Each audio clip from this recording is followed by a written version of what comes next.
ഇന്നത്തെ വചനം വിശുദ്ധ മത്തായി എഴുതിയ സുവിശേഷം 4-ാം അധ്യായം 16-ാം വാക്യം.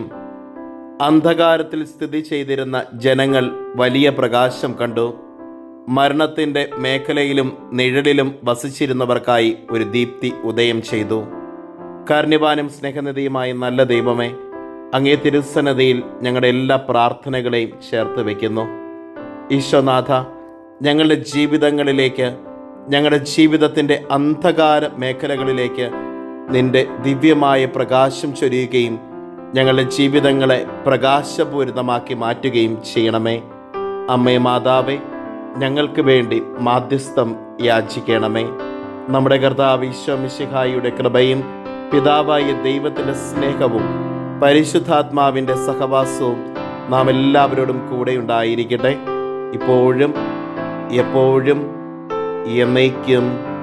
ആമേൻ.